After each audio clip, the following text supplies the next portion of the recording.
Good evening, everybody. It is time for this dog of mine. Lord, have mercy on Jesus. She want to fight her bed. We get ready to do a Tuesday talk. This is something new I am doing. Had to put my little shawl on because it's still cold. This is something new we're doing for uh us. Just talking, just having some talks, and we want to talk about today. I was having a conversation with one of my colleagues on the way home about uh, black women, about black women that don't support each other. They don't. We just don't support each other. And so I want to have a hard but real conversation about black women and each other. That it could be very disheartening, to say the least. That we are basically on an island if we don't support each other. We already have different things that happen to us as black women, but when we're up against other black women, it shouldn't be. You should be able to support your sister. There's enough business out here for all of us. There's enough opportunity out here for all of us. So let me start saying this plainly. This is not a black woman bashing talk. We're not finna bash black women. This is not a bashing talk. It's just Tuesday talk. All right. And it's just truth telling talk. It's truth telling talk. I want y'all to chime in. Give me your thoughts and views as I'm speaking. At the end of the day, put all jokes aside, black women are powerful. Black women are powerful. Black women are resilient. We don't have no choice but to be resilient. Black women are builders, we are leaders, and we are survivors. We've survived some of the worst things in our life. Some of us have been through abuse, whether it be as a child sexually, and as you got grown, it was domestic abuse. Some of us have survived trauma of things that happened in our past. Some of us are, was never told that you was going to be anything. I know a teacher told me I was going to be pregnant with a whole bunch of children. I don't even like children. I got one child, and that's what she tagged me with. That's how people tag you when you're young. There's nobody to advocate for you, right? So all of that, we are all of this builders and all this stuff, and yet many of us have still quietly asked the same question. Why does support from other black women feels harder to find?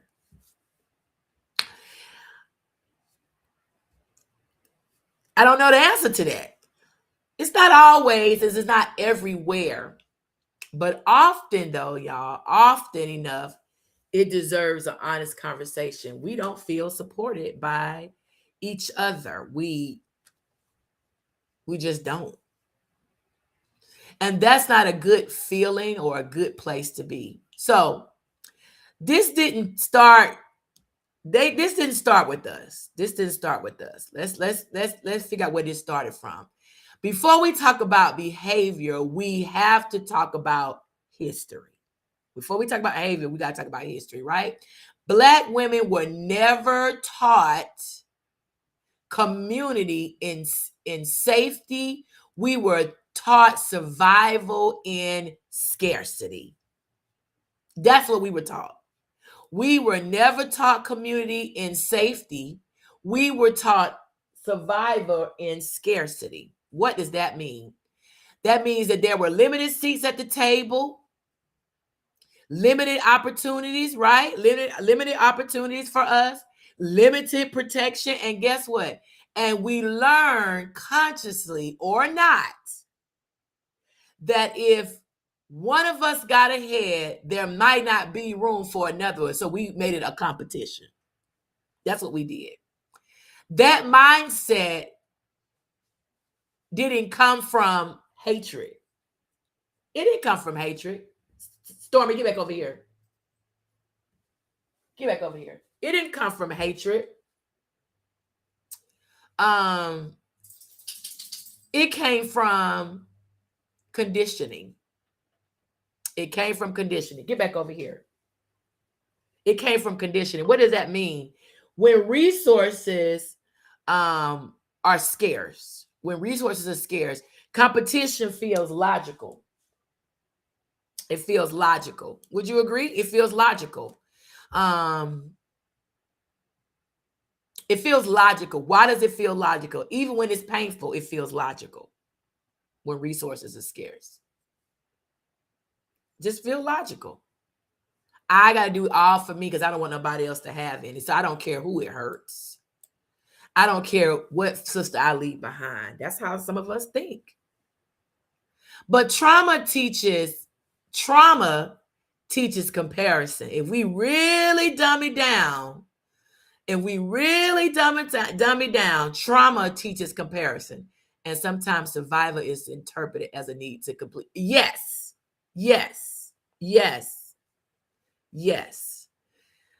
But trauma teaches comparison. Why? Many Black women were raised to be strong. I do not like that song. I'm a strong Black woman. No, I'm just a woman. We were taught to be strong and not soft. We were taught to be strong and not soft. We were taught to be self-sufficient. Like, you don't ask for nobody for nothing. Don't do this. I know y'all parents taught y'all that too. Your mama taught you that, your grandma. You want to be self-sufficient. You're not supposed to be looked for support. You were taught to be excellent. When we push people to make all A's, right? Push people out. You cannot bring a B home. You can't bring a C home. We were taught to be excellent and not average. You were always taught to be better or better than. So when another Black woman, guess what? When another Black woman succeeds, it can quietly trigger, guess what? Comparison, insecurity. We got a lot of that. Fear of being overlooked. So we overcompensate. And then guess what? With the trauma, we got unresolved wounds around worth. And here's the truth. Y'all want to know what the truth is? We don't say out loud enough. We don't say out loud enough. We keep it on the inside. You can admire someone and still feel threatened by what they represent. Case in point, when I started to work on my administrator license, right? Someone I worked for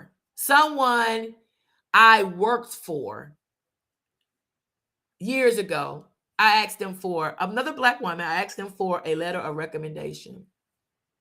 She told me, well, no, I haven't worked with you in a long time. But you know that I work because now I'm working for you again. But you don't want to write me a letter of recommendation? You don't have to be the only Black female administrator. So now, guess what? You have other people that are just good at the game as you. Why? Because you were trying to gatekeep. But it's enough out here for everybody. Exactly. Including women in our own house and family. You can admire someone and still feel threatened by what they represent. That doesn't make someone evil. It makes them unhealed, though. It's unhealed. You are an unhealed woman if you still feel threatened by somebody. You're unhealed. So before we can support another Black woman, guess what we got to do? We have to heal ourselves. We got to heal ourselves. What do you do with that? Y'all Black women, go get into counseling and go to a Black person. Get into counseling. Address your insecurities because you're never going to be who you are. I'm a social worker and I tell people all the time, listen, therapy is for me too. The church has corrupted us, telling us it's a lack of faith. because we need to talk to somebody. Y'all, that's the most dumbest, ignorant thing I ever heard of in my life. We people about to grieve to death because we make it seem like it's a spiritual matter. Grief is not a spiritual matter. Help find, listen, Linda, listen. Get the help. Another part about Black women is about respectability, policing, and projection. Okay? Sometimes support breaks down because we police each other. And I'm looking at my notes that I wrote down. Support breaks down because we police each other. Oh, she too loud. I like her, but she too loud. I wouldn't recommend for her for nothing. She too soft. She don't know how to do this. And that ain't gonna work for her. She's too confident. They say that about me all the time. And I am. I'm my head big. When it comes to confidence, I can project, I can sweep a room, I can seal the deal and take the bag. Oh, she thinks she's better. No, it's not that she thinks she's better. She just got confidence. So we start policing each other by saying that kind of stuff. Often what we criticize in other Black women, though, guess what we criticize? Is the very thing we were punished for or never allowed to become. You couldn't be loud. You couldn't be too soft. You had to be strong. You couldn't be too confident. You had to dumb it down. It's just like the church.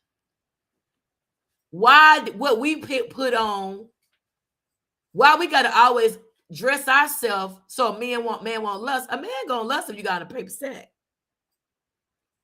Why? When he was looking at your feet. So what? I don't wear stockings with sandals. I just don't. It's dumb. So if a man looking at my feet, it's because he want to look at my feet, not because I got to change. I'm not changing I'm telling you, I'm not in that era no more. I'm going to wear what I want to wear, long as I'm respected in it. So let's stop policing one another. Okay? Stop policing one another. We criticize because of things that we couldn't do back in the day. So instead of protecting each other, guess what we do?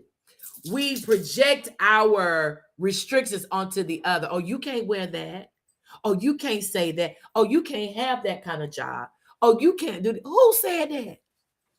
Who said I can't? In the words of Sheree from Real Housewives of Atlanta, who gonna check me, boo? Who said I can't have that? Who said that? That's not leadership. If I tell a person they're not ready for a position because what you really fearing is that you fear they're going to outdo you. That's pain talking. When you can always police somebody, that's pain talking. It's pain talking. Another reason why we can't heal or why Black women don't support each other is because proximity to power complicates things. In workplaces, it does. Y'all, in churches, it does. And in leadership spaces, Black women are often told directly or indirectly that there's room for only one person. Affirmative action, it don't even work for us. We were told, we were hired the Black person to just meet the quota. So when another Black woman rises, it can feel like a threat instead of a victory. And I was sharing this with my friend on the way home.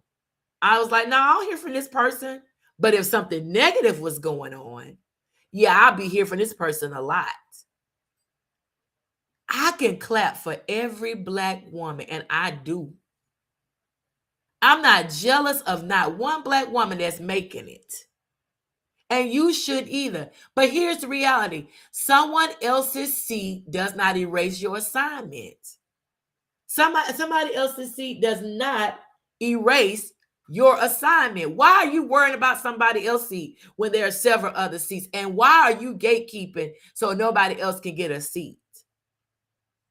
Stop. And when we believe it does, we become gatekeepers instead of bridges. We need to shift, I said that yesterday, from being a gatekeeper to a bridge. It's not going to kill you to help another person over. And unfortunately, when I did pursue my license, a white lady helped me. She wrote my letter of recommendation. She gave me her books because she saw something in me. Okay? She saw something in me. Not my sister, who I worked for when you first got your license. I was your social worker when you first became an administrator. And you called me. You sought me out to come help you again. But when I asked you for a letter, you wouldn't want to write me a letter because you're a gatekeeper, baby. You're not building bridges. I'm ready to build bridges. How many of us ready to build bridges? Help the next person over. You a praise and worship leader, but you scared to let somebody else lead because you think they're going to take your check. Girl, sit down somewhere. You're scared. You don't want to give them information to do certain things, to start their business. It's enough business out here for everybody. But here's the shift, y'all. Here's the shift, because we use the word shift in 2026 for destiny. Here's the shift. This conversation doesn't end in accusation. It doesn't end like that. It ends in responsibility. Healing looks like this: celebrating without comparing. This dog about to drive me crazy. Celebrating without comparison. It's sad, but it has always been white people who pulled me up and the black woman in position with that. Trisha, this is what I'm saying. So the lady who helped me, and she's still helping me. The position that I accepted, she was a part of that. Her and one of my other sisters. Now, the sister that's pulling my black sister that's doing it, I love her. And she's so meek and mild. You know, she's like, oh no, But it was her and a white lady. Right. So healing looks like celebrating without comparison. All right. The other part about healing is you mentor without competition. Who can you mentor without Stormy, get back in here. Who can you mentor without feeling like it's a competition? Healing also looks like correcting without humiliation. You do not have to embarrass somebody when you correct somebody. That's where the church was wrong with the church today. Who told y'all to get over on the pulpit and start throwing stones? That's not what the pulpit is used for. And please don't tell me about open rebuke. We take that literally, and you look like a fool. Yeah, I said it. Who gonna check me? You look like a fool. So we can correct without humiliating someone. You pull them aside. And then on top of that, healing looks like this: supporting without needing control. You do not have to have control. Take your hands off. You're not a supportive black woman if you still got to maintain control. Case in point, I gave up my position this year at the church as the intercessory prayer team leader. I had to redirect people. Like, nope, go to Sister Diana. I'm no longer the leader. Yogi so-and-so, nope, go, because I want her to be empowered. I told Sister Diana, I will help you in the back, and nobody gonna know I'm helping you because I'm gonna still make you look like you like the leader. But people who's not confident in that will dummy down that person, support but talk. I don't have that to do. So I'm going to support without needing control. It looks like saying this: Say this. Your shine doesn't dim mine. Your shine, tell somebody, your shine don't dim mine. You bashing somebody else don't make you shine bright. It make you look like a fool. It makes it seem like you're insecure. So don't try to down somebody's shine. Cause guess what? Your shine ain't gonna it ain't gonna dim mine. It's not gonna dim mine. There is room. This is what supporting another Black person. There is room for us both. There is enough out here for everybody.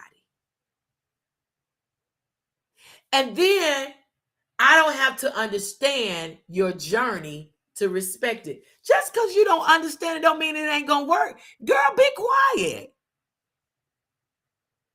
You don't have to understand what somebody else's plan is, somebody else's journey, somebody else's roadmap, somebody else's blueprint. It ain't for you. Just tell your sister, girl, go, I support you. That's what you do. But let me just say this. Black women, I want us to get it. Black women don't need to be perfect to be powerful together. We do not need to be perfect to be powerful together. We just need to be honest. Just be honest. Honest about our wounds, the things that wounded us, that hurt us. Honest about our fears. There may be another sister that can help you with that fear that you fear this or you feel that. Honest about where we've withheld. And honest about where we withheld support and because we were still trying to survive.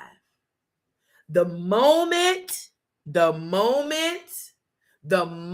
we choose healing over hierarchy, support over scarcity, and sisterhood over silent competition, everything changes. Everything changes. And that's the shift. It starts with one woman, one of us, one sister deciding to be safe, to support, to uplift, to encourage, to empower, to enlighten, and to give a pat on the back to another Black sister. So will that be you? Let it be you. Let it be you. Come out of what you got? Come out of your silos. Let's come out of our silos. Let's not do that. Come out of our silos and let's support another Black woman. That's all I got for y'all for my Tuesday talk. We'll be back next Tuesday for another talk. Let me know what you wanted me to talk about. I'm going to always give you my perspective. My perspective is just my perspective. I'm not pushing you to feel a certain kind of way or whatever. It's just how I see it. And we've got to do better in this world supporting people that look like us. I said it. We got to do better supporting people that look like us. Y'all have a blessed